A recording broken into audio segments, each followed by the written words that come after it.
Queridos, nós gostaríamos de meditar na palavra do Senhor, começando no Evangelho de Mateus, capítulo 7, verso 24 ao 29.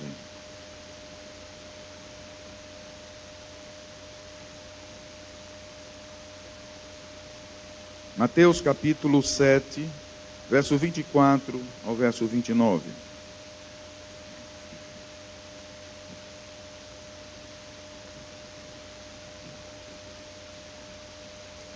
Muito bem. Diz o texto: portanto, quem ouve estas minhas palavras e as pratica, é como um homem prudente que construiu a sua casa sobre a rocha. Caiu a chuva, transbordaram os rios, sopraram os ventos e deram contra aquela casa, e ela não caiu, porque tinha seus alicerces na rocha. Mas quem ouve estas minhas palavras e não as pratica, é como um insensato que construiu a sua casa sobre a areia. Caiu a chuva, transbordaram os rios, sopraram os ventos e deram contra aquela casa, e ela caiu, e foi grande a sua queda. Quando Jesus acabou de dizer essas coisas, as multidões estavam maravilhadas com o seu ensino, porque ele as ensinava como quem tem autoridade e não como os mestres da lei. Amados, essa é uma igreja maravilhosa, essa é uma igreja muito abençoada. Eu louvo a Deus por esta igreja, todos os dias. Minha esposa é testemunha.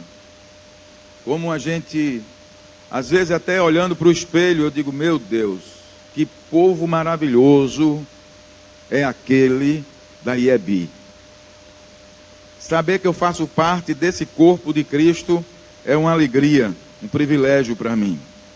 E queridos, baseado nesse meu sentimento e nessa minha disposição de coração, nessa minha alegria, eu quero dizer que maior sentimento, maior pensamento sobre esta igreja, sobre cada um de vocês, quem tem é o nosso Deus.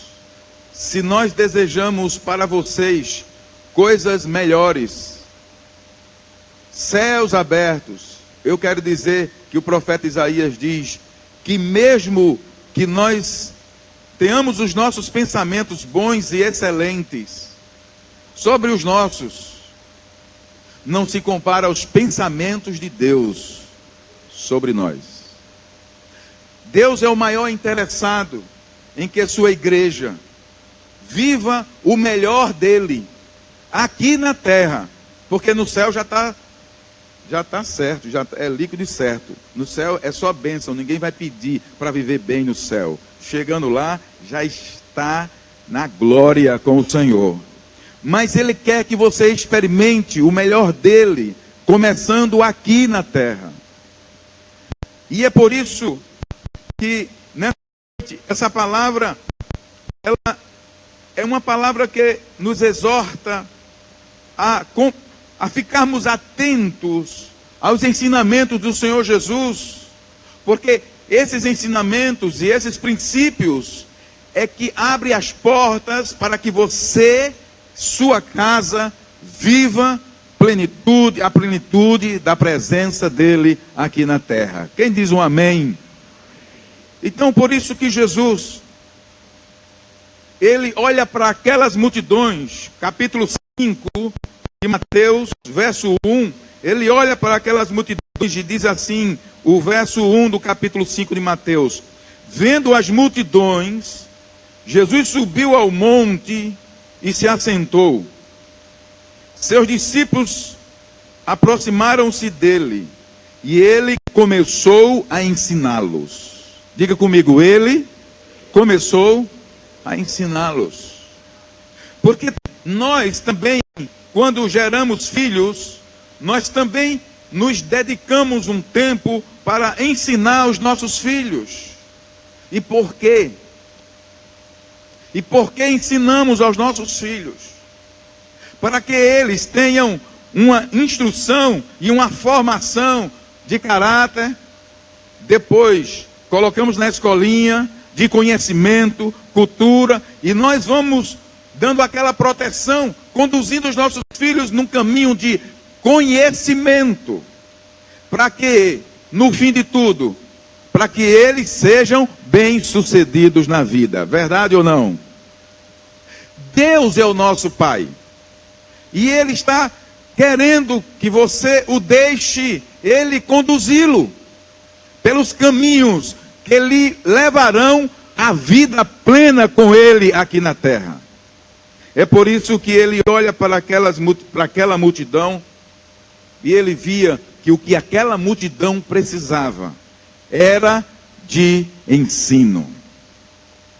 E então Ele se assenta no monte, a multidão vem ao redor dele, mas provavelmente os discípulos ficaram mais próximos, e ele começa então a pronunciar as palavras que hoje são conhecidas como o Sermão da Montanha ou o Sermão do Monte. E no Sermão do Monte começa com as bem-aventuranças, como é feliz aquele que é pacífico de espírito, aqueles que são pobres de espírito, os que choram, os humildes, e são coisas que contrapunham completamente a mente do Império Romano, que na época dominava também a Galileia e toda a Judeia. E Jesus começa dizendo: vocês querem ser felizes? Vocês querem ser felizes? Não vão pelos caminhos dos romanos. Mas olha o que eu estou dizendo. E ele começa falando, e ele vai dizer que eles são sal da terra e são a luz do mundo. E ele começa dizendo todos esses ensinamentos que nos diz respeito como igreja. E ele começa falando sobre o homicídio, sobre o trato que nós fazemos com as pessoas com as quais nós nos relacionamos. Falamos do amor, do respeito, do adultério, do divórcio, os juramentos. Ele ensina sobre a vingança. E ele vai falar também sobre como ajudar os necessitados, como orar, sobre o jejum. Isso tudo está apenas em 3 capítulos. Os tesouros no céu, as preocupações da vida, o julgamento ao próximo, a persistência na oração. Fala da porta estreita e fala da árvore e seu fruto. E então, depois que Jesus termina de fazer essa exposição longa, detalhada, sobre qual o caminho da felicidade, da alegria, da verdadeira mulher, do verdadeiro homem, do verdadeiro jovem, ele, para mostrar a seriedade das suas palavras, ele cita uma parábola.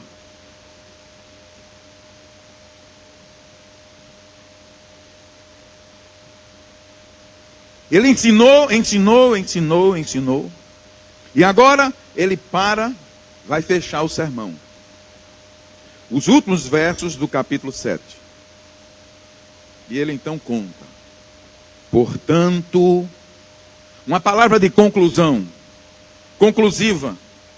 Quem ouve estas minhas palavras e as pratica, é como um homem prudente que construiu a sua casa sobre a rocha. Caiu a chuva, ele está contando uma parábola. Caiu a chuva, transbordaram os rios, sopraram os ventos e deram contra aquela casa. E ela não caiu, porque estava construída numa rocha. Mas ele fala de outro homem, que ouviu as mesmas palavras, mas não as praticou. E diz assim: a mesma chuva que caiu na primeira casa, caiu sobre essa segunda casa. Os mesmos rios que transbordaram sobre essa casa, e os mesmos ventos impetuosos que deram sobre a outra casa, deu sobre esta segunda casa. Mas ela foi construída na areia. E diz assim: e aquela casa caiu, e grande foi a sua queda. Sabe, irmãos, aqui ensina sobre oração.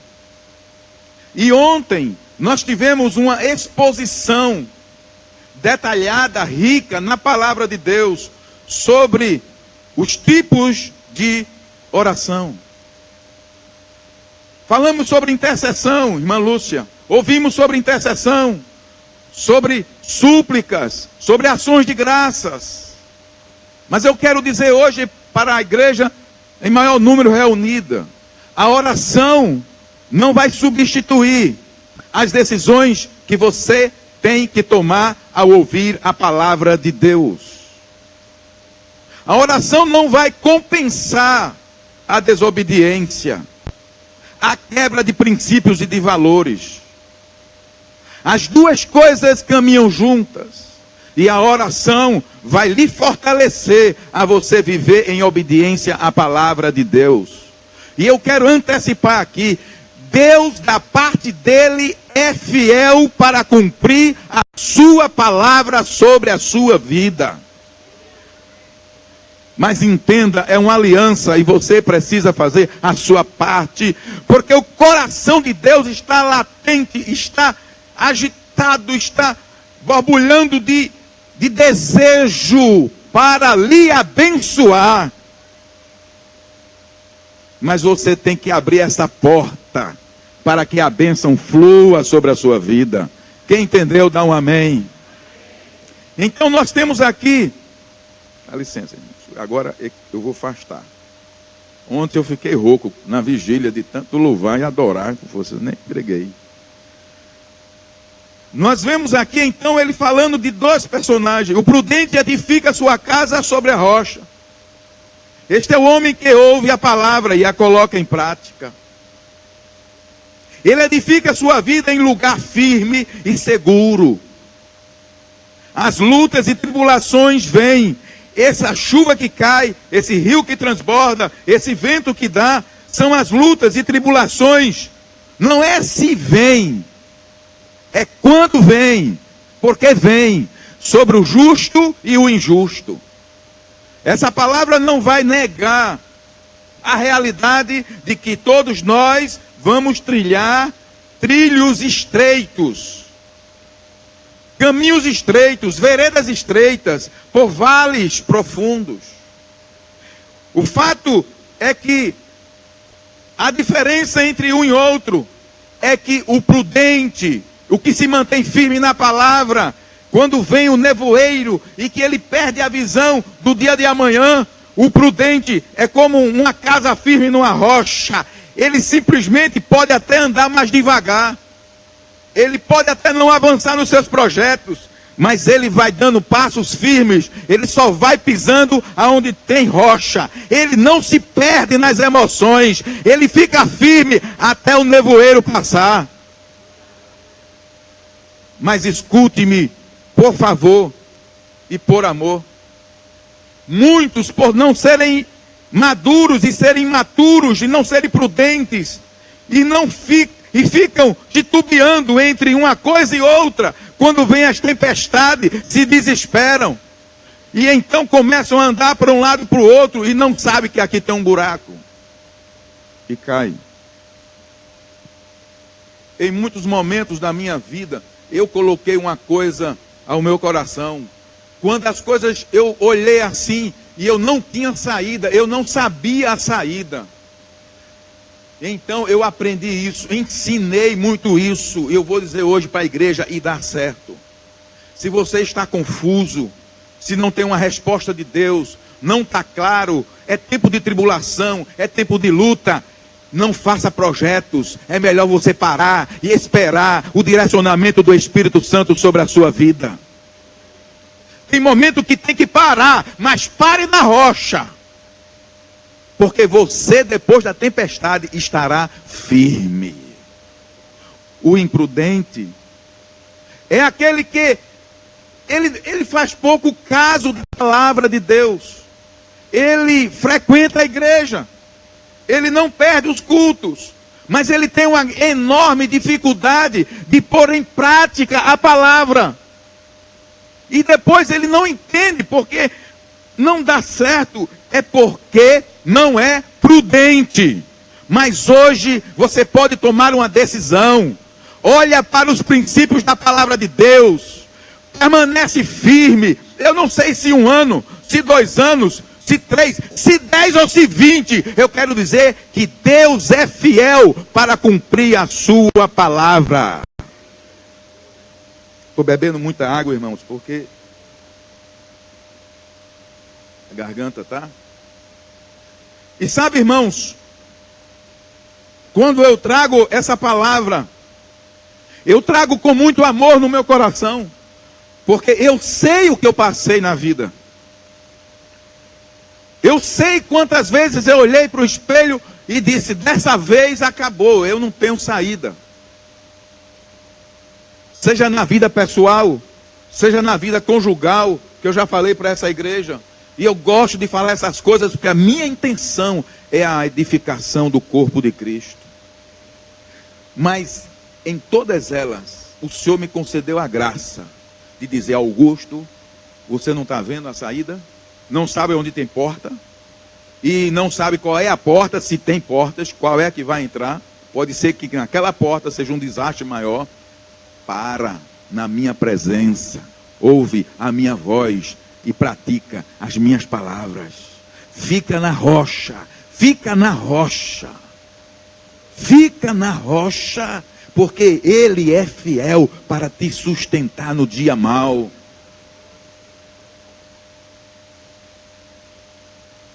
Seja prudente, seja sábio na construção e proteção de sua casa. Casa aqui pode ser a sua família e pode ser a sua vida, porque nós somos casa de Deus, e também nós somos participantes de uma família, e aqui vem uma palavra mais para aquelas famílias que estão na igreja. Os pais são crentes. Precisamos entender que o crente é uma pessoa prudente. Crente tem que ser prudente.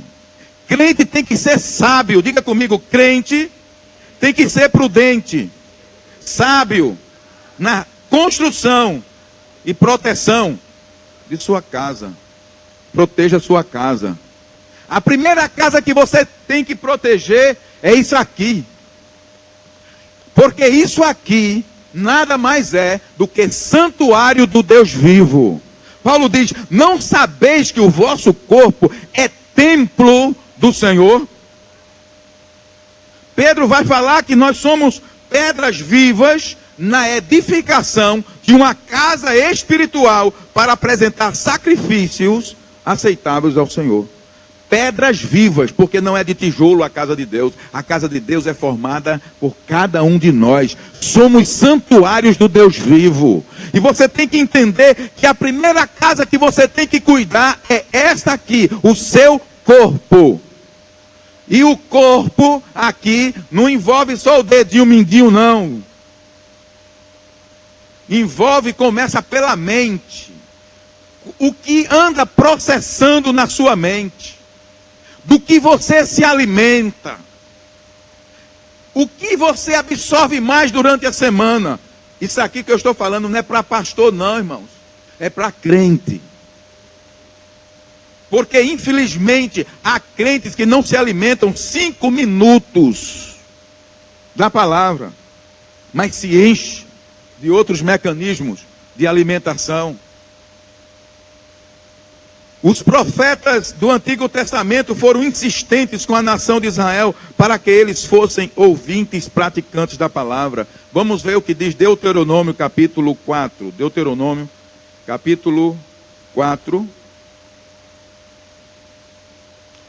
Deuteronômio do Antigo Testamento, um dos livros que eu mais li do Antigo Testamento. Eu aconselho você a ler Deuteronômio. Porque aí você vai dizer, mas pastor, Deuteronômio é do livro da lei. E não tenho que ler mais o Novo Testamento. Deuteronômio está cheio dos princípios de Deus para o povo de Israel. E quando você então entende o que estava no coração de Deus para aquele povo, você então já raciocina, eu sou o povo de Deus hoje. Então serve para mim também. Veja o que diz Deuteronômio capítulo 4, versos 1 até o verso 6. 4, 1. Eu vou ter que pular aqui, senão fica muita coisa. Mas vamos lá. Verso 1. E agora, ó Israel, ouça, vocês podem ler comigo no início.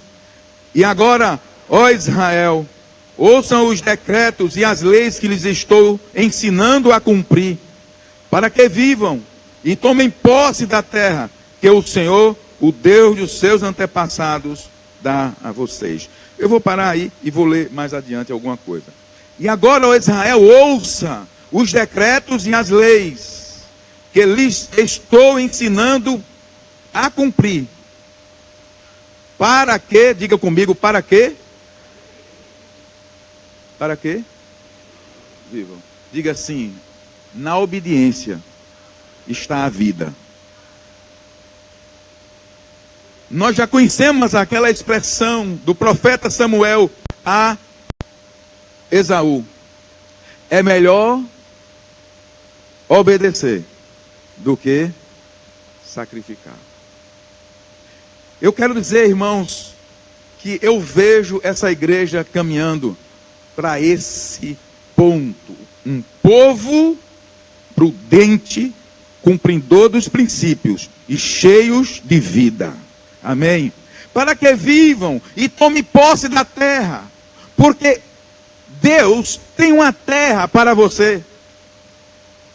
Deus tem uma Canaã para você. Todos nós temos uma Canaã de Deus, irmãos. Sabe o que significa Canaã nos dias de hoje? É o lugar da plenitude da vontade de Deus para a sua vida. É o lugar onde Deus te coloca e você se torna pleno, realizado. Você diz assim, este é o lugar que eu deveria estar neste momento da minha vida. Eu sinto que Deus me colocou aqui.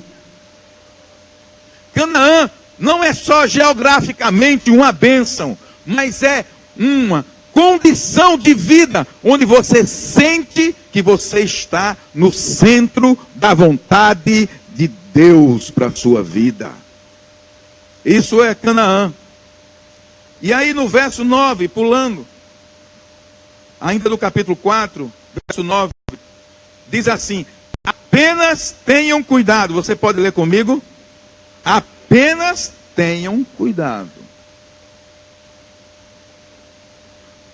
Tenham muito cuidado. Irmãos, em nome de Jesus, eu lhes rogo, prestem atenção a estas palavras. Jesus disse que aquela multidão ouviu as suas palavras. E elas se admiraram das palavras de Jesus. Ele fala com autoridade. Irmãos, eu sou filho de Deus. Não, eu sou muita coisa, porque eu sou irmão de Jesus. Depois eu prego sobre isso. Eu ia dizer, eu não sou nada. Que conversa é essa? Satanás quer dizer isso de mim e de você. Mas irmãos, Jesus, o Filho de Deus, estava pronunciando. E ele, quando encerra, ele conta, tem aqui, ele está dizendo assim, tem aqui gente que vai ouvir e não vai praticar. Mas tem outros que vai ouvir e vai praticar. Quem praticar vai ser como uma casa construída na rocha. Não vai quebrar, vai permanecer. Quem dá um glória a Deus? E é por isso que eu oro, e eu digo também hoje aqui, nesse verso 9, Apenas, todos juntos agora, apenas tenham cuidado, tenham muito cuidado, para que vocês nunca se esqueçam das coisas que os seus olhos viram. Conservem-nas por toda a sua vida na memória. Contem-nas a seus filhos e a seus netos. Lembrem-se do dia em que vocês estiveram diante do Senhor, o seu Deus, diante de Horebe, quando o Senhor disse: reúna o povo diante de mim para ouvir as minhas palavras, a fim de que aprendam a me temer enquanto viverem sobre a terra e as ensinem a seus filhos. Queridos, você precisa aprender vivendo para passar para as gerações futuras. Quem dá um amém? Quem está entendendo? Eu estou indo bem devagar, irmãos, numa coisa que é bem simples. Mas são as coisas simples que nos pegam, às vezes, na vida. São coisas simples e não as complexas que nos tiram o rumo. Ouçam, não esqueçam. Eu pulei todos esses textos, mas eu quero só dizer para vocês, sabe o que é que tem lá? Diz assim, porque eu li o 9, mas veja o que diz o verso 6, vocês devem obedecer-lhes e cumpri-los.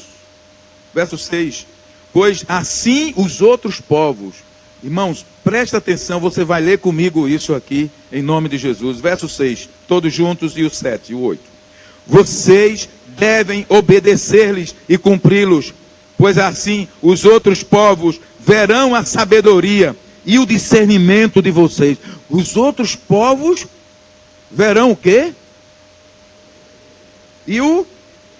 Meu Deus, o povo de Deus é um povo sábio e um povo inteligente. Verso 7, pois que grande nação tem um Deus tão próximo como o Senhor, o nosso Deus, sempre que o invocamos.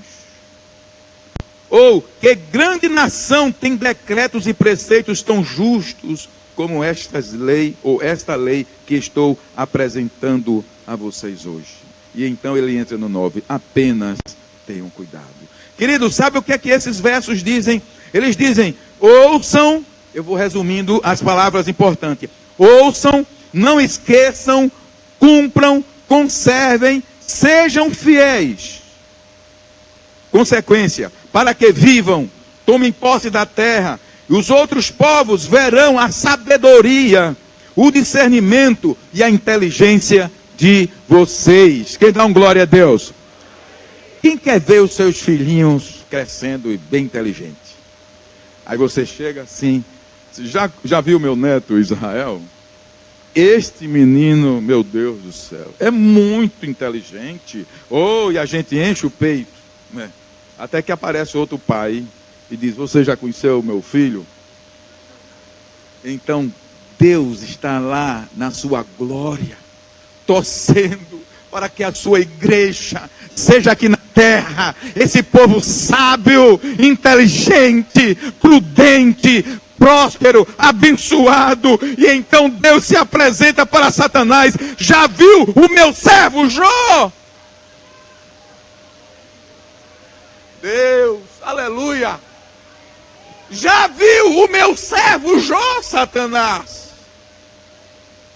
Você já viu a minha igreja Iebi?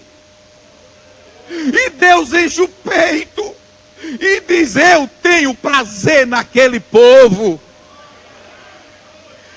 Irmãos, quer saber um dos segredos da sua felicidade? Leve prazer a Deus e Ele vai te retribuir com muita alegria.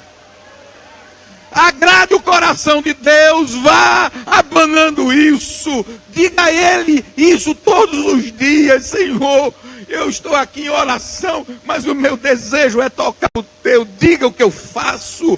Você é um pai amado, é tão próximo, um Deus tão próximo. O desejo do meu coração é tocar o seu, meu Deus. Aí você começa a sentir prazer na oração.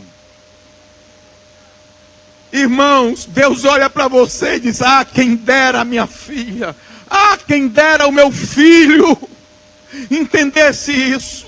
Eu só quero me apresentar diante de Satanás. E quando ele, perdão, vou reverter aqui umas palavras. Quando Satanás se apresentar diante de mim, cobrando sobre isso ou aquilo, eu vou dizer: você viu o meu filho?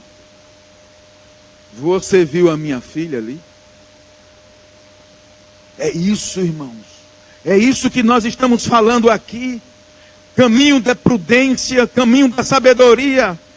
E aí, queridos, Provérbios 24:3 diz: com sabedoria se constrói a casa, a vida, e com discernimento se consolida. Você pode ler comigo esse salmo? Com sabedoria se constrói a casa, e com discernimento se consolida. Crente não anda de bobeira, crente não é tolo, crente não é insensato, crente é o povo mais sábio desta terra. Porque tem o Espírito Santo de Deus habitando em sua vida.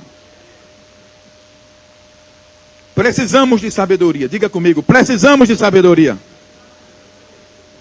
Sabedoria é diferente de conhecimento.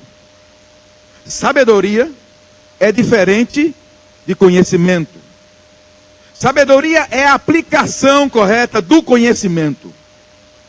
Sabedoria é você estar cheio de conhecimento e você aplica o conhecimento. Nós precisamos ser sábio, sensato, não brincar com o conhecimento que temos da palavra de Deus. É por isso que nós precisamos viver. O sábio vive aquilo que ele entendeu.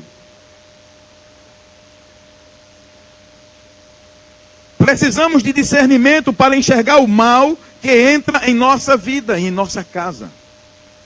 Precisamos desse discernimento para enxergar o mal que tem entrado na nossa casa. Pode ser a nossa família aqui. Pode ser a nossa vida. Precisamos ser sábios. E aí, permita-me falar desse assunto que parece assim, muito corriqueiro. E televisão, internet e meios de comunicação continua sendo um objeto de grande valor para o avanço da tecnologia e também parte desse avanço, mas tem trazido grande estrago para as famílias de Deus.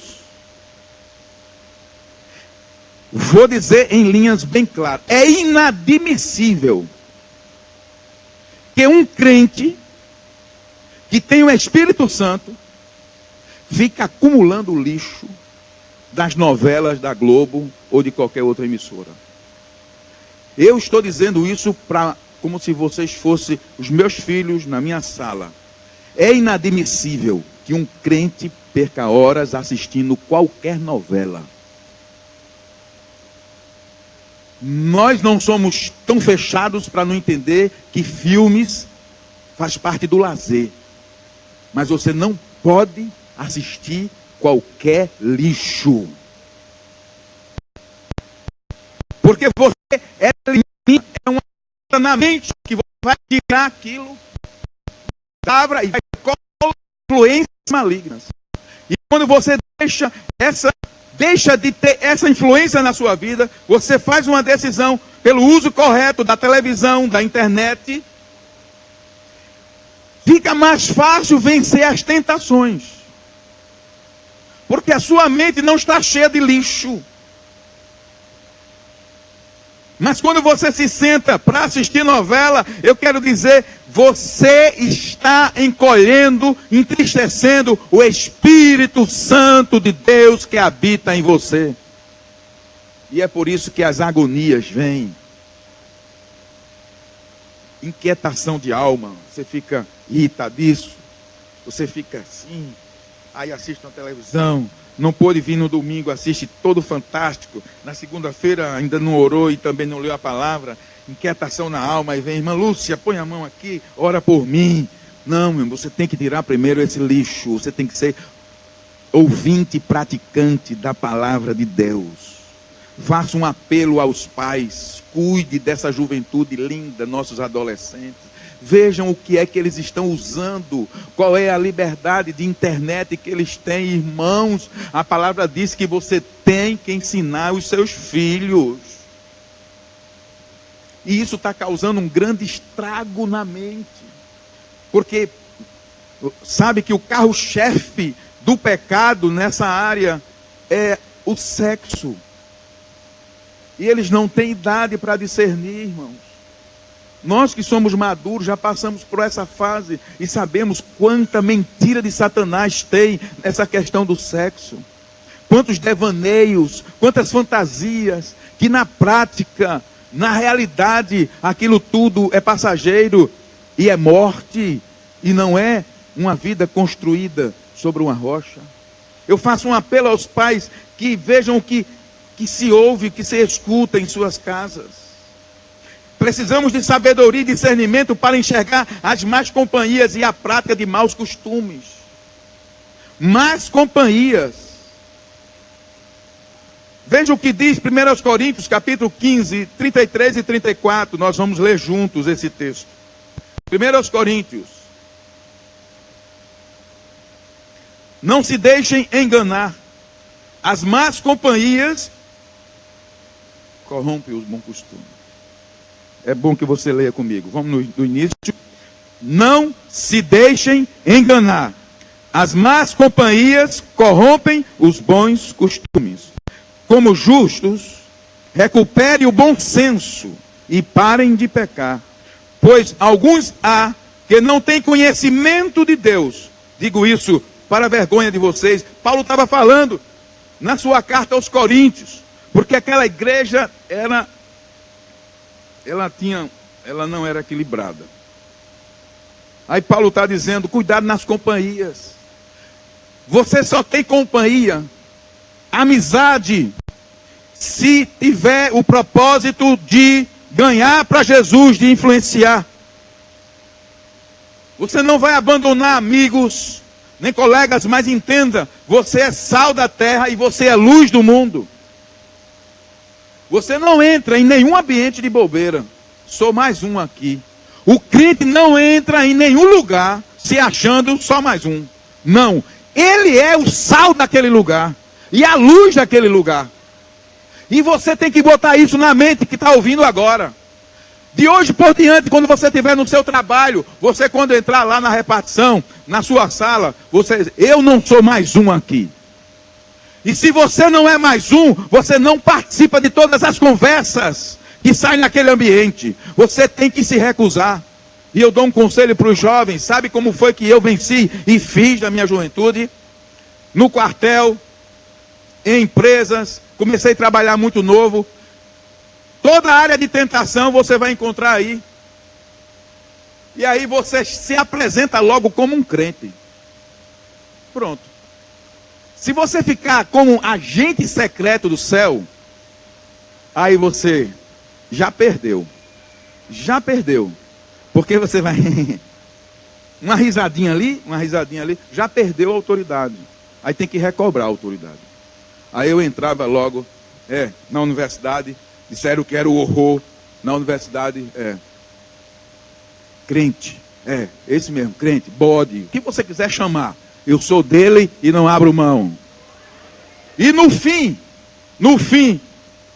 quando a coisa foi andando na universidade, cadê os jovens? Foi andando, eu já falei isso aqui no tempo antigo, foi andando os anos, né? Vai passando, os meses vão passando, aí fica aquele grupinho que é mais sensível ao evangelho, aí acopla em você, aí quer ouvir a palavra. Aí surgem os ateus, né? Os ateus. Aí tinha um ateu lá, que eu não vou dizer o nome dele, que está sendo gravado aqui, ele dizia que era ateu, né? E foi o primeiro no vestibular de engenharia naquele tempo que eu fiz, né? Então já sabe, né? Endeusado. Tá, aí um dia botaram um ajuntamento. O crente e o ateu. Eita, aí ficaram lá, parece dois galos de briga. Tá. Eu já tinha aprendido isso muito tempo, desde a minha adolescência. Eu não discuto religião. Eu não discuto nada. eu prego. Se quiser ouvir, se não quiser ouvir, eu me calo. Mas eu não lanço pérolas aos porcos. Aí fizeram aquela coisa, eu já sabia qual era a minha atitude. E o ateu falou. Aí quando eu disse, quando chegou a minha vez, eu sou diferente de você, porque eu creio em Jesus Cristo, Ele salvou a minha vida, eu sou um crente. Todo mundo esperava uma profundidade de resposta, eu já tinha feito até seminário. Não disse nada não. Só isso. Terminou, todo mundo foi para um canto e eu vou para o meu restaurante, RU. Meu amigo, ali foi minha salvação. Senão não tinha terminado. E aí eu fui para o RU. Quando eu fui para o RU, você sabe, curso de engenharia, como alguns cursos, medicina, né? O pessoal é tudo motorizado, filhinho de papai. Tem um outro que, como eu, enxerido, que um professor mesmo disse, meu amigo, você está fazendo o que aqui? Você não tem nem quando... Já era casado mais, viu? E Raíssa nasceu bem no percurso aí. E quando eu estou indo lá, com minha bolsa pesava que eu fiquei troncho assim. Aí eu só vi aquela... Augusto. E o outro que tinha um nome parecido com o meu, era ele, o ateu. Ele ia pegar o carro que tinha deixado a banda de lá, do CA. E aí, disse, eu queria conversar com você. Eu disse, opa, tudo bem e tal. Eu digo, uma coisa que eu não vou discutir ainda aqui, é convencer um ateu. Se ele quiser ouvir, mas se ele quiser somente ficar. Aí ele disse, rapaz, eu quero dizer que eu admiro muito sua fé. Eu queria ser como você, mas eu sou viciado nisso. E eu queria ter essa vida que você tem.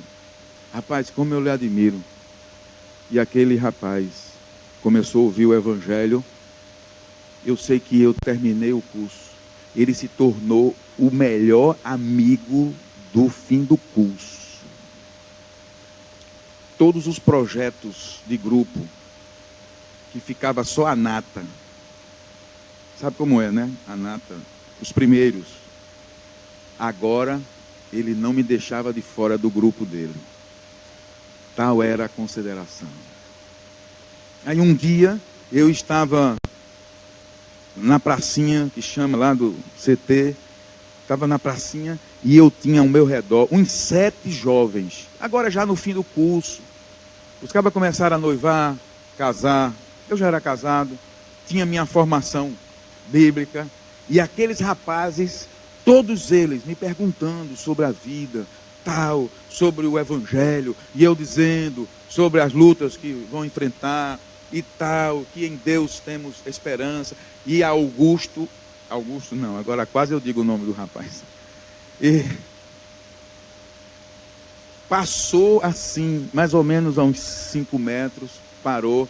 Disse, ei pessoal, prestem atenção o que o Augusto está falando. Porque o que ele fala é verdadeiro. O mesmo grupo que um dia ficou... Eu estou dizendo isso para a juventude.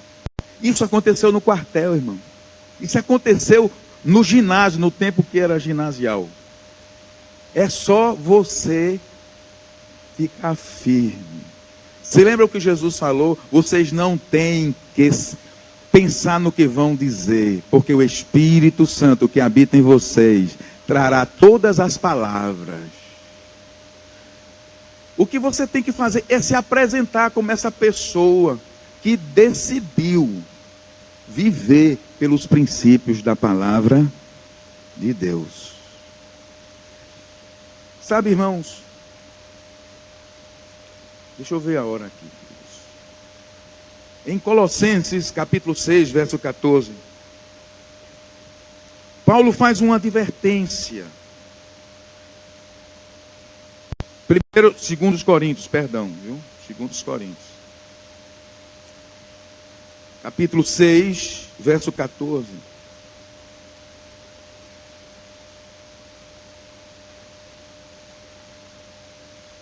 Diz assim, é um conselho que Paulo dá. Não se ponham em julgo desigual com descrentes. Pois o que tem em comum a justiça e a maldade? Ou que comunhão pode ter a luz com as trevas? Que harmonia entre Cristo e Belial?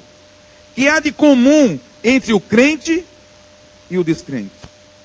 Que acordo há entre o templo de Deus e os ídolos? Pois somos santuário do Deus vivo.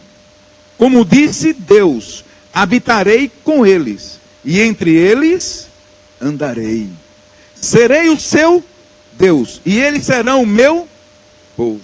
Portanto, saiam do meio deles e separem-se, diz o Senhor.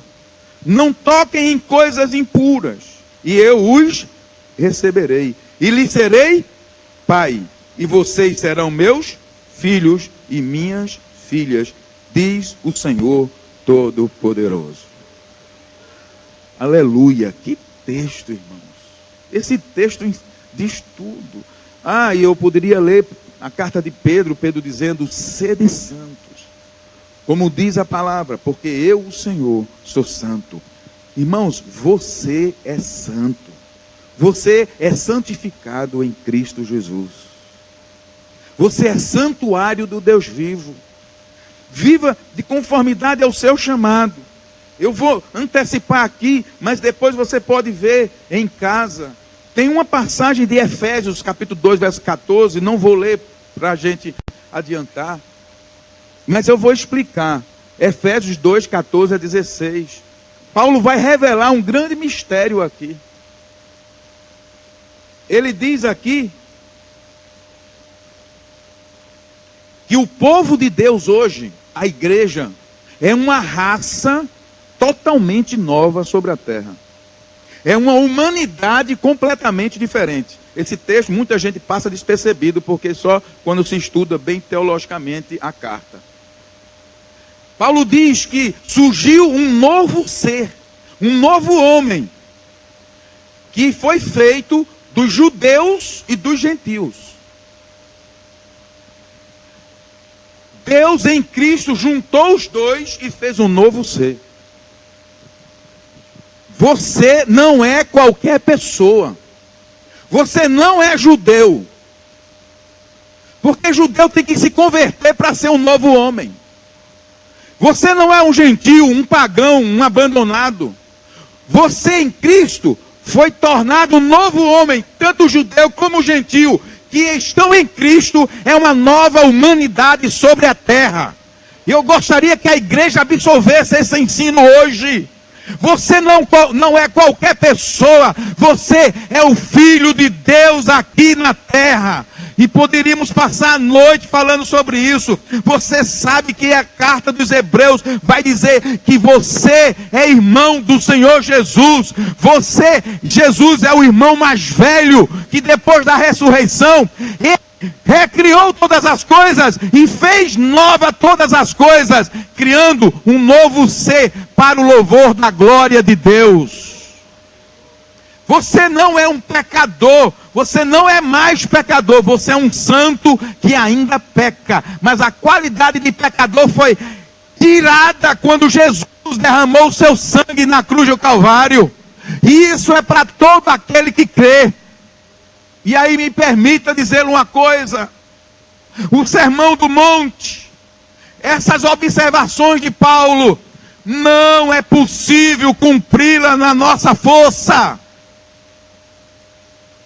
Todas as recomendações de Paulo, todo o ensino do Sermão do Monte, aquela multidão não tinha como cumprir. Jesus citou aquilo para nós, mas depois que ele morreu e derramou o seu sangue e ressuscitou o terceiro dia, então ele tomou todo o poder e autoridade de Satanás e libertou o cativo. Agora, em Cristo Jesus, é possível viver os princípios da palavra de Deus. Quem entendeu, dá um amém. Você não pode viver os princípios da palavra de Deus no seu braço. Demorei a entender isso. Demorei muito a entender isso. porque eu me criei no Evangelho, eu me criei dentro de igreja. Então, a santidade e os princípios era algo que eu me esforçava. E na verdade eu achava que eu tinha que, mas eu não podia. Até que eu entendi que é pelo Espírito do Senhor que habita em nós. Ele oferece condições de você andar nas alturas, acima do pecado, acima de toda a força do mal. É pelo Espírito do Senhor, mas eu quero que você entenda, você é um novo ser em Cristo Jesus. Da mesma forma como eu falei que você não pode entrar em qualquer ambiente e achar um qualquer, eu quero que você entenda isso. Já falamos muito agora sobre, aqui nesse público, sobre filhos de Deus. Eu quero que nessa noite você entenda, eu sou um povo especial de Deus, porque a palavra diz, um povo dele zeloso e de boas obras que ele levantou sobre a terra. A igreja é algo tão especial, irmãos, que somente revelação da palavra de Deus vai mostrar quem você é em Cristo. Você não é qualquer pessoa. Eu quero encerrar contando uma história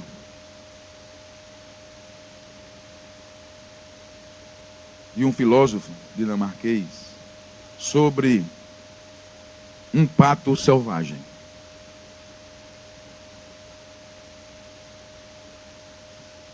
Conta essa história, o louvor pode vir.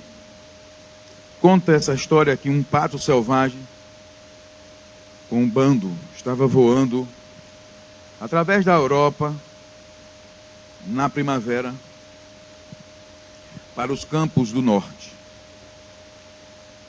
Vocês já viram aquela cena? Não estão colocando aí. E eles estavam migrando na primavera através da Europa para os campos do norte. E por acaso ele parou numa chácara,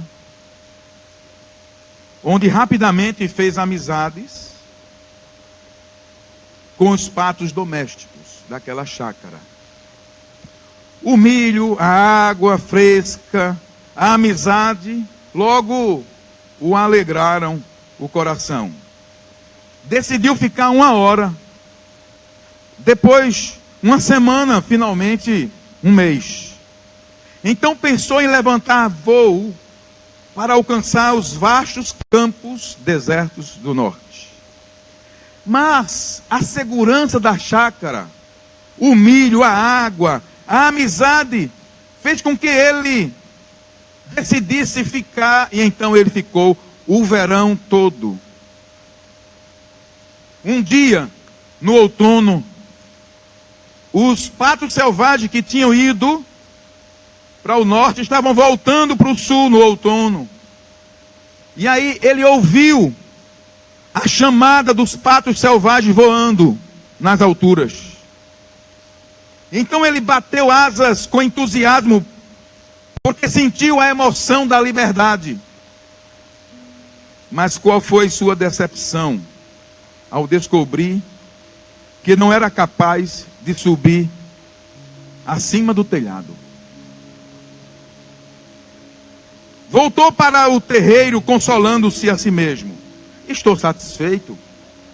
Afinal de contas, eu tenho aqui alimento, água e boa amizade.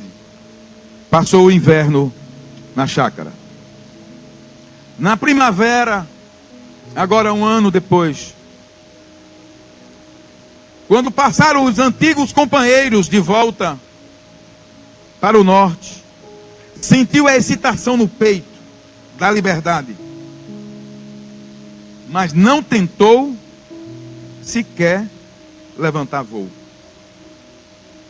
No outono, novamente os patos selvagens convidaram-no para juntar-se a eles. Agora, aquele pato selvagem nem sequer ouviu o convite. Assim conclui-se a história. Contentou-se com a perda de liberdade, porque ficou gordo. O pato perdeu a visão porque olhou para baixo. Ele estava em liberdade, mas olhou para baixo. Colossenses capítulo 3, do 1 ao 4, nos diz isso. Colossenses 3, de 1 ao 4.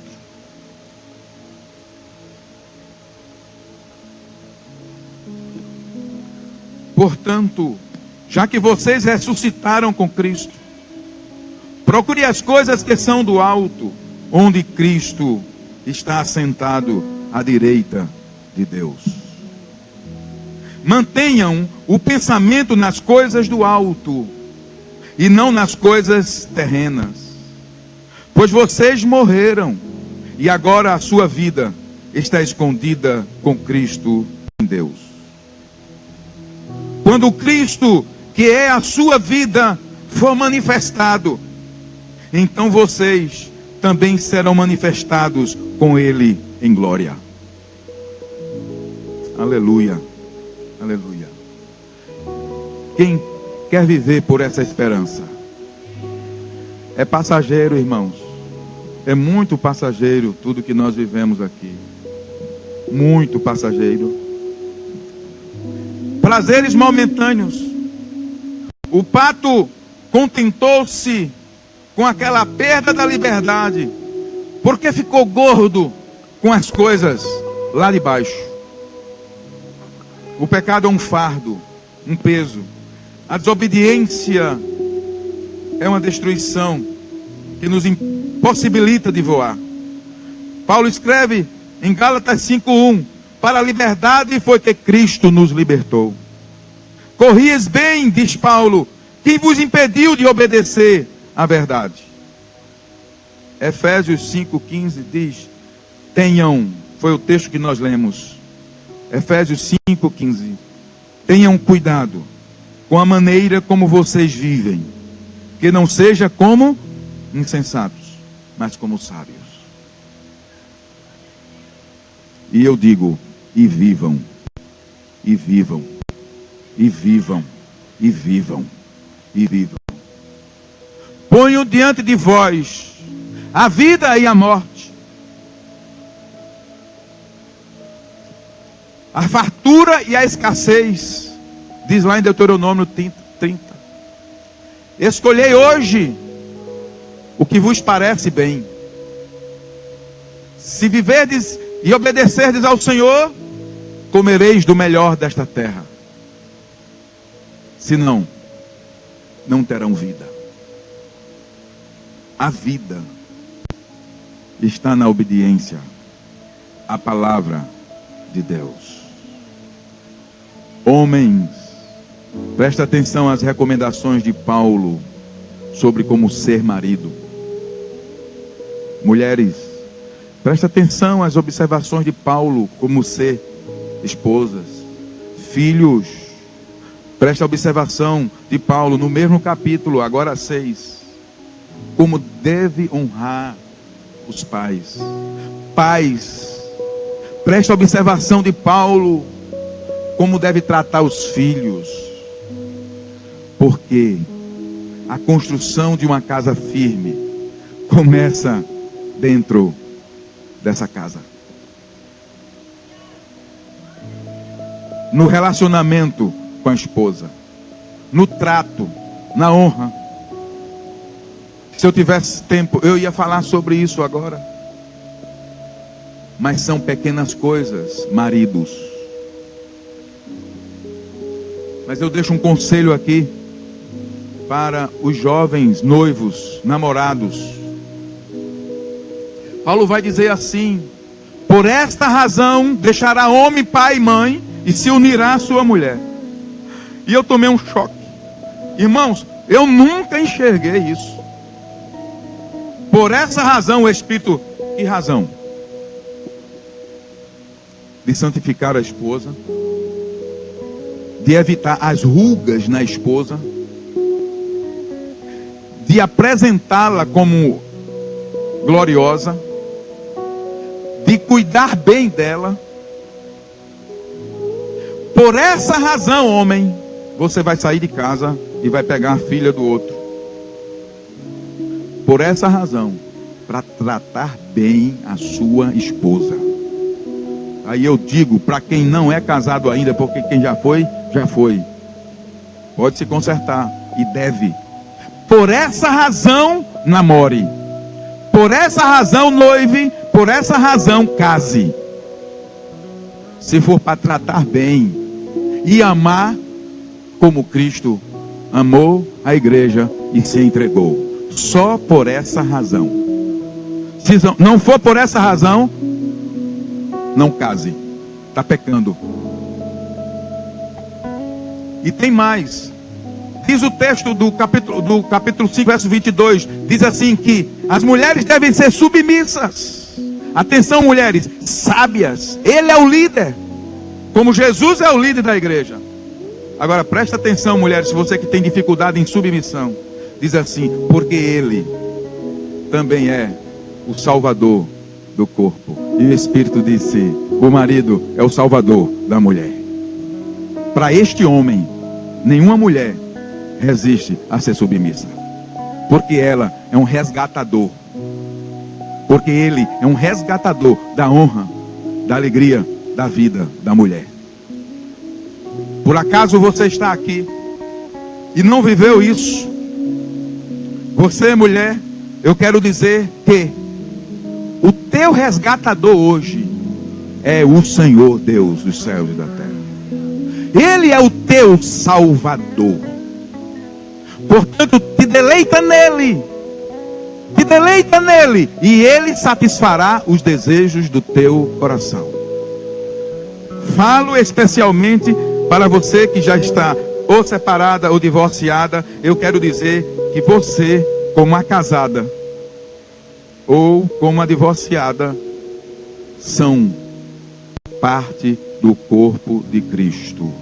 E Deus não faz acepção de pessoas. Mas eu quero dizer para você, Ele é o teu resgatador. Eu ouvi aqui o teu marido, Isaías 54, 1. Canta, ó estéril, tu que não tens filho, porque mais serão os filhos da mulher abandonada do que daquelas que têm marido. Verso 5 de Isaías 54 diz assim, porque o Senhor dos exércitos é o teu marido, o Senhor de toda a terra é o teu Deus. Aleluia.